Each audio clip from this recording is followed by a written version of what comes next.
Hello and welcome to episode 195 of Fergo and the Freak. I'm that bloke from Rugby League Project, Andrew Ferguson. You can find me on Twitter at AndrewRP. And joining me as always is the Exalted League Freak. You can find me on Twitter at League Freak. How you going there, mate? I'm going really well. It's good to be up so early in the morning. Yeah, I thought I'd mix it up a bit and get you on 2 hours later than usual. Yeah. For those that don't know, it's 20 to 1 in the morning. And yeah, it's going to be a fun episode because of it. And just as a point of reference, Freaky did say, let's just do a quick 20-minute episode. So Yeah. Set your watches, people. Lock it in 2 hours. Now, big news. Adam Fanua-Blake called a referee a fucking retard. Thoughts? Well, I can't believe people are looking into what he said so much. Like, it's a reaction. It was a stupid thing to say. He deserved the send-off. I think he deserved the penalty or the suspension he got. And that seems to be that, as far as I'm concerned. What do you reckon? Yeah, there's only one fucking retard here, and it's the dickhead who said fucking retard. Yeah, I kind of feel that way too. That's pretty much it. He's copped a 2-week suspension. It's been revealed that he said some more derogatory things in the dressing room. We don't know what they were, but apparently some other referees were in the tunnel and they heard it, and now he could be getting further suspension based on those as well. He wrote an apology to the referee, and apparently I think he may have gone and apologised later on. Mm-hmm. Wasn't he going around? He wasn't going to play because of coronavirus or something, or he had a mask issue or something. Yeah, he was training with the mask on. Yeah, which is fine. You know, everyone can do whatever they want with this mask shit. Yeah. It's their fucking lungs. That's right. I did find it odd that he got sent off after full time. Like, I thought that was rather pointless. Yeah, so did I. And everyone was going off their heads about it. And I know I tweeted, I just didn't give a shit about a player that got sent off after the bell because it just doesn't mean anything. No. I guess it's maybe a sign from the referee that something serious occurred and it needs looked at. But outside of that, it doesn't mean anything. Well, I wonder if being sent off means you automatically get sent to the judiciary. That's a good question. I don't know. And if that's the case, then fair enough. Yeah. But that's the only reason why I could see the purpose in that. I've got no other issue with what went on. He was an idiot. He knows he's an idiot. He apologised for being an idiot. Yeah, it just seems like a storm in a teacup. Like, I understand why Manly were upset. I thought it should have been a penalty at the very least.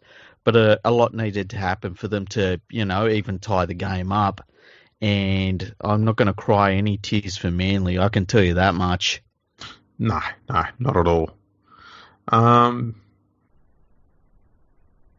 Yeah, so, I mean, any other news? I can go through some headlines if you want. That's pretty much been it for the week. Well, the Warriors told Blake Green that they don't want him next year.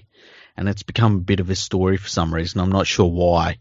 And Blake Green has said he's not going to retire. He wants to go around next year. So it'll be interesting to see how he goes in the New South Wales Cup. Or Super League. Yeah, he could play for another 5 or 6 years in Super League. There's also Joey Leilua, who is doing his massage. Well, he's not massaging shit, but someone's massaging the PR thing for him, and he's saying that he was upset about the dog shot that was put on his brother, which his brother was actually falling into a tackle, and it was a little bit unlucky. High shot. Yeah, it was high. It still hit him on the chin, but still, I mean, it wasn't like somebody fucking come around with the swinging arm and hit him off the ball. Oh, like Joey did. Yeah, exactly. So, I saw a quote, and I don't know who it was from, but they said he'll come back twice the player. And I thought there's only one way that'll happen, and that's if he goes on like a Nando's binge or something for the next few weeks that he's out. Oh, Joey. Look, I think, Joey, what you got to do, mate, stay out of the PR and just keep your head in those, advanced accounting books that you've been working so diligently on, you'll be fine, mate. You'll be fine. I agree. Yeah. He'll be good. Yeah. There was actually some news that I just thought of. Yeah. From England. And Yes. the RFL board had a meeting, I think it might have been last night. Yes. Where they decided that they are keen to get the competition back and going. Mm-hmm. They're going to adopt the NRL 6 again rule. Okay. Yep. But they're going to scrap scrums. Well, I understand that. I mean, you don't want players coming in contact with one another during a rugby league match, you know? No, this is something I found rather amusing, is that they're trying to enforce social distancing while also getting body contact sport back going again. Yeah. Sounds fucking stupid. What a waste of time to be discussing that in a fucking board meeting when they can't even get the competition going yet, because the RFL's pretty much adamant that they're going to scrap promotion and relegation this year, which means every single team in League One and Championship have absolutely nothing to play for. Yeah, it's a bit of a strange one. I understand why they did it, but to then tinker with the rules just so it just feels like some sort of virtue signal and shit. Like, oh, we're doing something, and I don't understand it, but I don't understand most of the things the Rugby Football League comes out with. I mean, they're absolutely incompetent most of the time.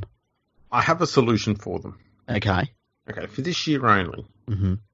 Don't scrap promotion relegation. Mm-hmm. Just scrap relegation. So what you have this year, is every single comp. Okay, so League One, Championship, whatever they call them now. Yep. Promotion only. One team goes up a grade in each one. Mm-hmm. No one goes down. And next year, one team goes up, two comes down. Mm. And that way it all balances out. And it also means that everyone's got something to play for this year. Yeah, that's a good point. Like, I mean, personally, I don't know. I think that they're in a real bad place. I think that any games they get going are good, and I almost expect them to have some COVID-19 cases coming through the ranks of all these teams and stuff. I think we'll see massive shuffles and all sorts of things going on during their year or their season when it restarts. So it's okay. They've all got rosters with like 69 players in them. You reckon? Yeah, it's fine. The problem is none of them are getting paid anymore because they haven't got minimum wage. It's great. Oh, they'll all get £5. Yeah, you're like, if you're the 18th player on a Super League team, you're still fucking, I don't know, what do they do over in England for jobs? Work in coal mines, work at Tesco's, yeah, work at Nando's, well, sell cocaine to one another. Let's be honest. That went south fast. Yeah, allegedly anyway. Yeah. What other news we got here? Oh, apparently there's some Broncos legend has suggested that Darius Boyd, it's Justin Hodges. Yeah. He's a Broncos great. Yeah, well, fair enough. He's a real thinker. Yeah, he is. He suggests that Darius Boyd should go to fullback. And while we're on the topic of great rugby league minds, mm-hmm. Paul Crawley believes Anthony Seibold is one loss away from losing his job because he'd know. Yeah, well, it's interesting that he has seen the warning signs that all of us have missed, hey? I mean, isn't it weird seeing these fucking media outlets? They put idiots on TV and then they just report what the idiots have said and they just create their own content. It's brilliant. It's a really good idea. Could you imagine if, like, me and you had a website and all we did was report what we said? Like, I'll post a thing saying the podcast is out this episode, but then doing an article saying, like, Andrew Ferguson says blah, blah, blah, blah, blah. And it'd just be weird. And then I could post one on your website about something that League Freak said. Yeah, you could Yeah, go like, oh, League Freak said blah, blah, blah, blah, blah. It's like, and I use them terms because that's all these fucking idiots do. that's right. Um, yeah, it's the whole content driving thing is just going to be carried away. Mm, it really has. Now, apparently on NRL 360, because Yeah. this is an article just on what you were saying, Okay. um, Paul Crawley and Paul Kent had a bit of an argument Oh, that's different. over the whole um, over the whole Adam Fanil Blake thing. And what was the argument about? Like, One was suspended and one didn't think that they deserved to be suspended. okay, what do you reckon? Do you reckon he deserves suspension? Yes. Yeah, so do I. But like, I Done. don't know how anyone could argue against it. Who knows? There's not much else going on, to be honest. No, it's been a quiet week, hey? Did you see the West Tigers players were winding up to media saying Benji was coming back? I did see a bit of that, yeah. That was pretty good. I saw something saying that one media person said that he stepped through people or something like that and scored a try. And Oh, really? yeah, Benji went up the team list from 19 up to 18. Oh, shit. I do think that they need to get him back in the 17. Just put him on the bench. Well, at some point they're going to lose enough games where they need to shake it up again. And they'll shake it up and bring him back in, I guess. Yeah, I'd like to see him on the bench. Hey, I listened to a really awesome episode of Rugby League, Rugby Reloaded by Tony Collins today. Mm-hmm. It I think it only went for 11 minutes.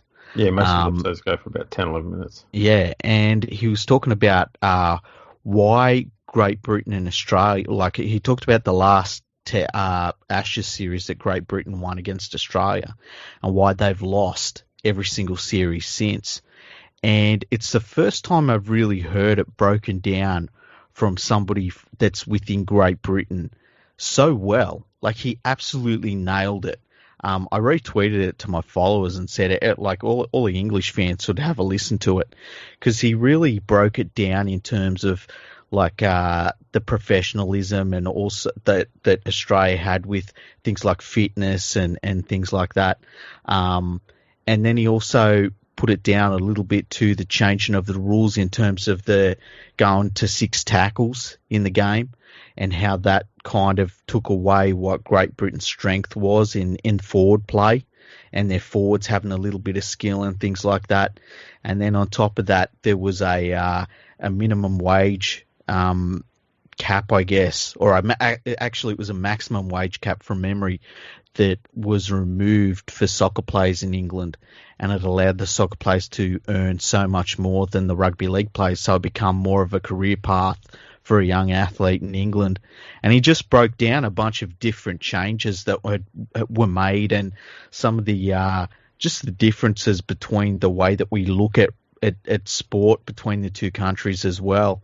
And it was just brilliant. I really, really enjoyed it. It's one of the best podcasts I've ever heard, actually. Oh, no, he's fantastic. Everything he does is meticulously brilliant. Yeah. But let's be honest, the best podcast there is. You want to learn anything about the game of rugby league, you go to his podcast. Yeah. Yeah, it's fantastic. I've seen a few podcasts talking about how, I think it was 50 years or something since Great Britain had won the Ashes. Correct. And it was this week. And yeah, Tony was talking about how he was 8 years old when he watched that game, and he never in a million years thought that he wouldn't see the Ashes being won again for so long. Really, really interesting podcast. I wanted to bring that up because everyone should go and listen to it. Yeah, he has some awesome guests on there too. Yeah, he does. We'll have to get him back on, and we've talked about it. Just get him on, and instead of like going through history, ask him some of his opinions about the game, because I think that because he knows so much about the history of the game, you and me have talked about this, the history, knowing the history allows you to give context to your thoughts and opinions about all sorts of things in life. And, you know, That's why our podcast is so good, because we've got a leading historian on it. Who? It's this guy called Andrew Ferguson. Oh, yeah, I've heard of that bloke. Yeah. He's good with stats, too. I have heard that. Don't know if you saw, you put out some stats tonight. Yeah. Or last night. And it was comparing the careers of Anthony Seibold and Paul McGregor as coach. Mm-hmm. And after 60 games, they're both almost in the same identical place. It was crazy how well they lined up, hey? Yeah. It was like, it was just almost identical in terms of the way that they started off pretty well, and and then it all starts going downhill. And it went downhill fast. Yeah. I was really surprised by how well it lined up. What made you think about that one?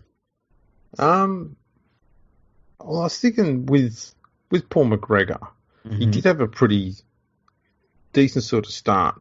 Yeah. And I know it slumped away, but then he did have that finals appearance. Was it not last year, the year before? I think it was, yeah. So I thought it'd be interesting to see how Seibold's career sort of tracks along with it. I genuinely thought that Seibold's would be that the high part at the start would be much higher, and the low part wouldn't be the same point as McGregor's. I would have thought McGregor's low point after 60 games was a lot lower. Yeah. But I was thinking it'd have a similar sort of trend line. But to see it's so very similar, that was mind-blowing. I didn't think it was going to be like that. Yeah, I did a double take and was like, this can't be real. and I was like, has he accidentally put the same one twice? But no, it was that close. Just crazy. Yeah. It's insane what's been going on there. The Broncos CEO come out and said that there are performance clauses in Seibold's contract. So he come out and said that today. But on Sunday, he also held a press conference in which he said they're backing Seibold completely, and he's got this exciting new vision for the Broncos, and that vision is already starting to take shape. So obviously they're desperate for a wooden spoon. Yeah. Well, they've won everything else. Yeah, might as well go for a wooden spoon. Got to have some spoons in there. You can't have all those cups and no spoons to eat with. No, I think it's who hasn't won a wooden spoon? It's them and Manly. Yeah. Are they the only two? Well, West Tigers haven't won a wooden spoon yet. Oh, haven't they? Nah. Have the St. George Illawarra Dragons won one? Yeah, that's a good point. I don't think they have either. Yeah. I was thinking what we need to do is an entire episode that is dedicated to the records that the St. George Illawarra Dragons hold. Now, I think you know where I'm going with this. Mm-hmm. I think we should do an episode of that coming up, because I think that will be fantastic, and I think Dragons fans will love it. Yeah. See, I was thinking along the same lines, but just doing one on Illawarra. Yeah, we could do that. Or just St. George. I was thinking we could talk about the 15 premierships that Illawarra has. In the Illawarra competition. What would it have been? Would it have been like called the South Coast, Group 14 or some shit? I think it's Group 6 or something like that. Okay. I can't remember. I don't know the groups, so I just toss out a number. They've changed so many times. Yeah. So many of them have been shut down and merged and whatever else. And well, on that rather interesting note, we might just wrap this one up. Yeah, it's been a really good episode, hey? I think we've kept pretty strict to the 20 minutes that you set down. Yeah, it's been 20 minutes or thereabouts, and I'm really proud of us. Absolutely. People, if you want to follow us, you can follow us on Twitter at FergoFreakPod. We're on Instagram at FergoFreakPod. You can find us on YouTube, on Facebook, on LinkedIn. You can go to our website, FergoOnTheFreak.com. Yeah, FergoOnTheFreak.com. It's got all of the podcast episodes. It's got all of the history episodes together. It's got all of the guest episodes together. You can see all of our social media outlets for the podcast. It's just got everything. It's so good. It's brilliant. You've even got a contact page on there where you can drop us an email. I do, and we've got a few emails that we can read out for the next episode, hey? Sweet, we'll do that too. Mm. Make sure you subscribe on YouTube and on your podcast listening outlet, I guess you call it. Make sure you leave us a 5-star review and a comment. Yeah, we've had some good reviews lately. One of them said that 13 is Lock, the episode where Julie was drunk, they said it was rapey. It's like, what's rapey about it? She was drunk, having a good time. I was having a laugh with her. There's nothing rapey about that. Interesting. Yeah, it was weird. Hey, Julie. Hey, Julie. That never gets old. No. Thanks for tuning in, everyone. Catch us all next time.